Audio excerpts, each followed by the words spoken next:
TVS ने Jupiter scooter को launch किया था कुछ 11 साल पहले और उस समय में ये स्कूटर अब बन गई है इंडिया की second highest selling scooter 110cc segment में होंडा एक्टिवा के बाद।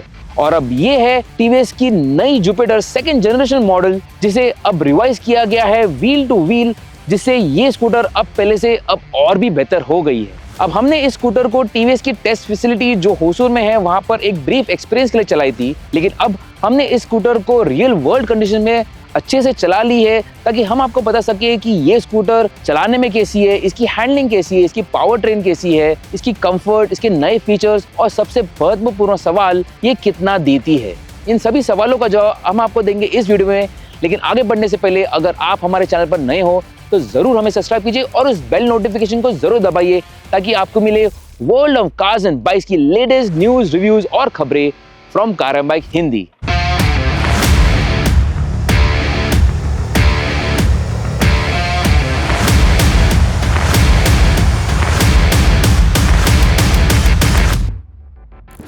अब लुक से शुरुआत करें तो ये नई वाली जुपिटर जो है पुरानी जुपिटर से कम्प्लीटली अलग है डिजाइन के मामले में, और टीवीएस ने इस स्कूटर को अब एक स्पोर्टी और एक एजी लुक भी दिया है, जिसके साथ में जाता है एक कन्वेंशनल फैमिली स्कूटर का कैरेक्टर भी। आगे की तरफ आपको मिलता है एक फुल एलईडी हेडलैम्प जो अकम्पनीड है ये एलईडी डीआरएल स्ट्रिप के साथ, जिसमें इनबिल्ट है ये टर्न इंडिकेटर्स जो इस स्कूटर के लुक को और भी बेहतरीन बनाता है और इस जुपिटर को अब एक उसकी खुद की आइडेंटिटी दिलाता है। अब इसे साइड पैनल में आपको ये दो प्रोमिनेंट लाइंस मिलते हैं जो स्कूटर की जो डिजाइन जो है फ्रेश डिजाइन को है उसको मैच करते हैं और उसी ओवरऑल अपील जो है और भी बढ़ाती है। पीछे की तरफ आपको मिलता है एक बड़ा सा ग्रैब रेल और आगे की जैसे ही आपको मिलती है ये एलईडी स्ट्रिप जिसमें आपको ब्रेक लाइट मिलती है और वापस इसमें इनबिल्ट है इसकी टर्न इंडिकेटर्स जो इसके स्कूटर के ओवरऑल लुक को पूरी तरह से कंप्लीट करता है।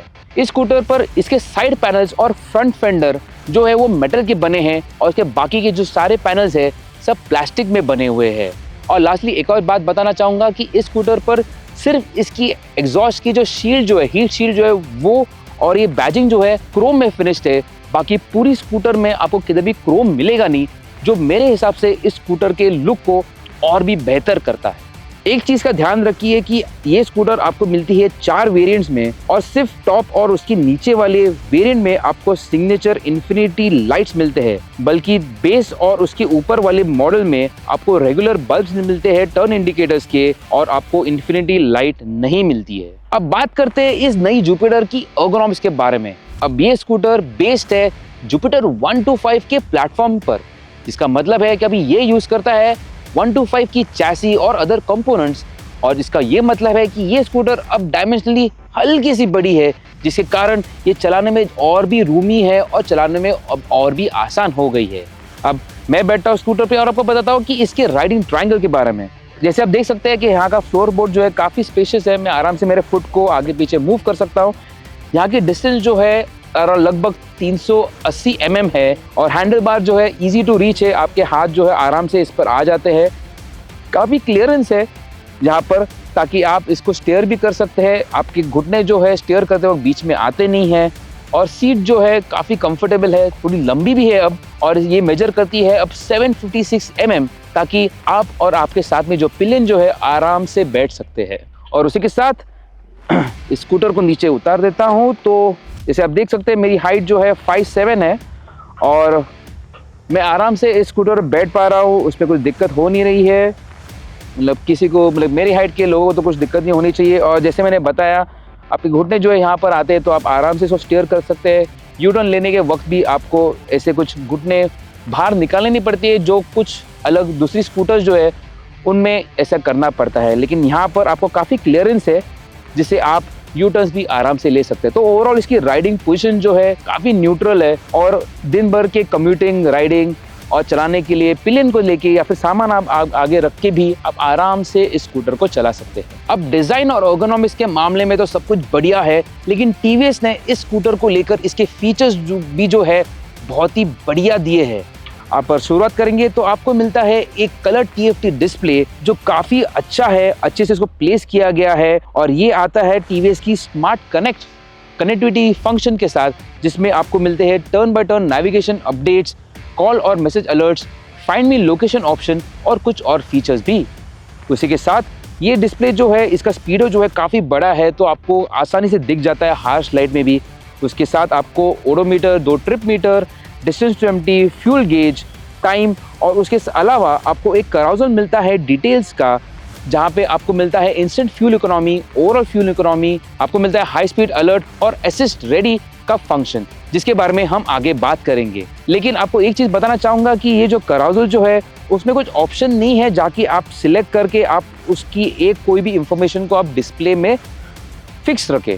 वो जो है कॉन्स्टेंटली चेंज होते रहता है, तो चलाते वक्त अगर आपको कोई इन्फॉर्मेशन देखनी हो तो आपको नीचे देख लेंगे, लेकिन अगर वो नहीं है तो आपको बार बार देख के उसको रुकना पड़ेगा, देखना पड़ेगा कि अरे हाँ, ये वाली जो इन्फॉर्मेशन चाहिए अभी दिख गई है, नहीं तो फिर वापस आपको अरे नहीं, अभी अब नहीं दिख गई है। तो इस चीज़ को लेके थोड़ी बहुत दिक्कत हो जाती है, जो ओवरऑल राइडिंग एक्सपीरियंस में थोड़ा बहुत उसको अफेक्ट कर देता है।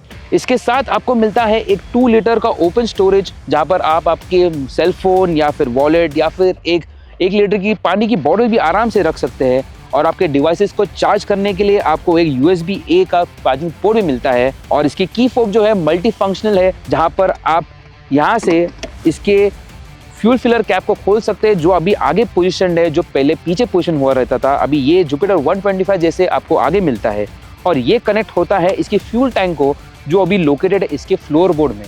इसकी कैपेसिटी है 5.1 लीटर्स और टीवीएस के हिसाब से इसकी पोजीशन अब यहाँ पर करने के कारण इसकी ओवरऑल जो हैंडलिंग जो है और वेट डिस्ट्रीब्यूशन जो है इस स्कूटर का अब और भी बेहतर हो गया है। लेकिन इन नई चेंजेस के कारण जो सबसे महत्वपूर्ण हाईलाइट जो स्कूटर की है, वो है इसकी अंडर सीट स्टोरेज, जो अब है 33 लीटर्स की, बहुत ही बड़ी है। आप यहाँ पर आराम से 2 छोटे साइज के फुल साइज हेलमेट रख सकते हैं। उसके अलावा आप एक लैपटॉप बैग भी रख सकते हैं और उसमें सामने और कुछ सामान भी रख सकते हैं, जो इस स्कूटर के लिए, जुपिटर के लिए, इसके सेगमेंट में ये एक ही स्कूटर है जो इतना बड़ा आपको अंडर सीट स्टोरेज ऑफर करता है। नई जुपिटर को पावर देने के लिए इसमें अब एक बड़ा 113.3 सीसी का इंजन दिया गया है, जो बेसिकली जुपिटर 125 के इंजन का छोटा वर्जन है। ये मोटर 7.9 bhp की पीक पावर और 9.2 Nm का टॉर्क प्रोड्यूस करता है। साथ ही इसमें टीवीएस का आईगो असिस्ट फीचर आता है, जो स्टार्टर मोटर की मदद से इंजन को 0.6 Nm का एक्स्ट्रा टॉर्क देता है। इससे एक्सेलरेशन बेटर होता है और माइलेज भी इम्प्रूव होती है। चलाने में ये नई जुपिटर जो है पुरानी जुपिटर की तुलना में काफी सिमिलर है। अभी आप पूछेंगे कि ये बात कैसे हुई कि ये नई स्कूटर है, इसकी इंजन और चैसिस सब कुछ 125 का है, तो ये किस पॉइंट पर ये सेम जुपिटर जैसे हो गई पुरानी वाली। लेकिन बात ऐसी है कि ये पुरानी जुपिटर जो थी ऑलरेडी पॉपुलर थी उसके ride quality, comfort, ergonomics, nimble और लाइट वेट नेचर के लिए, जो ये सब कुछ इस स्कूटर में भी आपको मिलता है। और ये स्कूटर वो सब कुछ और भी बेहतर तरीके से आपको ऑफर करता है। इसी के साथ अब ये स्कूटर 125 सीसी का प्लेटफॉर्म अडॉप्ट करने के कारण ज़्यादा स्पेशियस हो गई है और इसकी इंजन जो है और भी स्मूथ और रिफाइंड हो गई है और इसकी पावर डिलीवरी जो है और भी लीनियर हो गई है। एडिशनली आपको जो आईगो असिस्ट सिस्टम मिलती है, इसका जो टॉर्क एडिशन जो है काफ़ी नॉमिनल है और आपको उतने आसानी से मालूम पड़ता नहीं है। अभी टेस्टिंग के दौरान मैंने नोटिस किया है कि जब आप स्कूटर ऑलरेडी चला रहे हैं 30-40 के स्पीड में और तब जब आप थ्रॉटल को पूरी तरह से खोल देते हैं और उसका असिस्ट रेडी से असिस्ट ऑन पर जब शिफ्ट होता है, तो उसका जो असिस्ट है लागू हो जाता है, उससे आपको हल्का पिकअप में आपको फ़र्क महसूस होता है। इसी के साथ इस स्कूटर पर आपको एक स्टार्ट स्टॉप फंक्शन भी मिलती है, जहाँ पर आपको ब्रेक दबाना पड़ता है और थ्रॉटल को हल्का सा ब्लिप करना पड़ता है, जिससे ये इंजन वापस रन मोड में चली जाती है ताकि वापस चलने लगती है।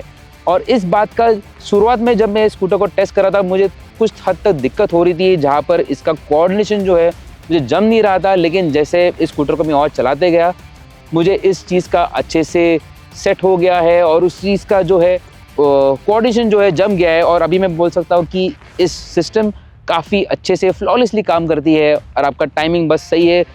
सिग्नल आपका जो है 3 सेकंड पे आ गया है कि अभी खुलने वाला है, आप बस ब्रेक दबा के हल्का सा थ्रॉटल को ब्लिप कीजिए और 1 सेकंड के अंदर ये स्कूटर चालू हो जाती है और आप वापस चल सकते हैं।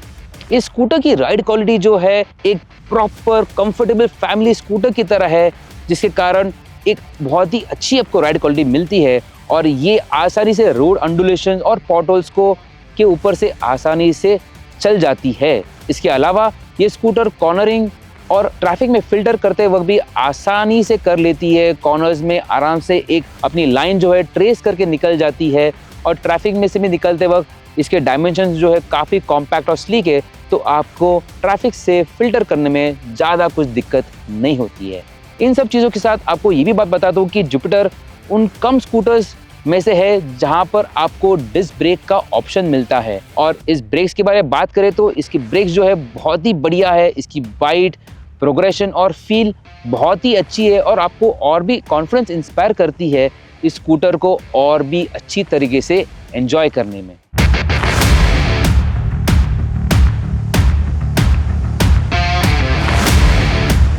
फ्यूल इकोनॉमी के केस में हमने जुपिटर को अलग अलग ट्रैफिक कंडीशंस और स्पीड्स पर चलाया ताकि डेली कम्यूटर्स के जनरल राइडिंग पैटर्न्स को सिमुलेट किया जा सके। हमारे फ्यूल रन टेस्ट के दौरान हमें 47.61 kmpl की फ्यूल एफिशिएंसी मिली, जो पुराने मॉडल से ज्यादा है। प्राइसिंग की बात करें तो टीवीएस जुपिटर 4 वेरिएंट्स में आता है, जिसमें बेस वेरिएंट की प्राइस ₹77,091 से शुरू होती है और टॉप स्पेक वेरिएंट जो यहाँ फीचर किया गया है इसकी प्राइस है 89,891 तक जाती है। तो फिर ये है ऑल न्यू जुपिटर और ये स्कूटर जो है इंडिया की सेकेंड हाईएस्ट सेलिंग स्कूटर है, जो अब और भी बेहतर हो गई है इस नए सेकेंड जनरेशन मॉडल के साथ। अब ये स्कूटर एक अपनी अच्छी नई आइडेंटिटी बना लेती है इसके नए लुक्स के कारण, जो नए बायर्स को काफ़ी हद तक अच्छी लगनी चाहिए। उसके अलावा ये स्कूटर अब चलाने में और भी स्मूथ है, एफिशिएंट है, बेहतर है, हैंडलिंग अच्छी है, लाइट वेट है, स्पेशियस है और फ्रूगल भी है। इसकी ओवरऑल फीचर्स भी है बहुत सारे नए दिए हैं टीवीएस ने, जिससे ये स्कूटर बहुत सारे बॉक्सेस जो है एक आइडियल फैमिली स्कूटर के लिए पूरी तरह से कंप्लीट कर देती है। अगर इस स्कूटर के कुछ खामियों के बारे में बात करें तो वैसे कुछ है नहीं, लेकिन मेरे बुक्स में अगर मुझे कुछ पॉइंट ही करना हो तो मैं ये बात बोल सकता हूँ कि इसकी बड़ी अंडर सीट स्टोरेज तो है, लेकिन आपको एक कोई अंडर सीट लैंप नहीं मिलता, तो आपको आपके फ़ोन का टॉर्च वगैरह यूज़ करना होगा। उसके अलावा आपको जो है ये टर्न इंडिकेटर्स जो है काफ़ी हद तक एनॉइंग लग सकते हैं। मेरे अब जब ये स्कूटर चलाता हूँ तो मुझे ये इंडिकेटर्स की एनॉयंस, ये जो ऑडियो टोन जो है मुझे पसंद नहीं है, लेकिन एक सेफ्टी फीचर के हिसाब से ठीक है। लेकिन मुझे लगता है कि ये फंक्शन जो है टीवीएस अगर एक एक्सेसरी के हिसाब से ऑफर करती तो और भी अच्छा रहता, क्योंकि बहुत सारे कुछ लोगों जो रहते हैं उनको ये पसंद नहीं आती है। और लास्टली जो है इसका कराउजल इंफॉर्मेशन जो डिस्प्ले पर आता है उस पर आपको कुछ कंट्रोल नहीं रहता है कि आपको कौन सा इंफॉर्मेशन उस पर कांस्टेंट रखना है। तो ये सब है इस नई टीवीएस जुपिटर के बारे में। और आप ज़रूर हमें बताएं कमेंट्स में आपके थॉट्स इस स्कूटर के बारे में, कौन सी फीचर, कौन से फंक्शंस और इसकी डिज़ाइन कैसी लगी, आप ज़रूर हमें बताइए। और इसके अलावा हमें ये भी बताइए कि आप होंडा एक्टिवा के अलावा कौन सी स्कूटर के साथ इस स्कूटर का कंपैरिजन देखना चाहेंगे। उसी के साथ आशा है आपको ये वीडियो पसंद आई हो। अगर वैसी बात हो तो ज़रूर इसे लाइक कीजिए और ज़रूर शेयर कीजिए आपके दोस्तों और आपके फैमिली मेम्बर्स के साथ। मैं हूं जनक सौरभ और आपको मिलूंगा अगली वीडियो में। Thank you for watching car and bike Hindi.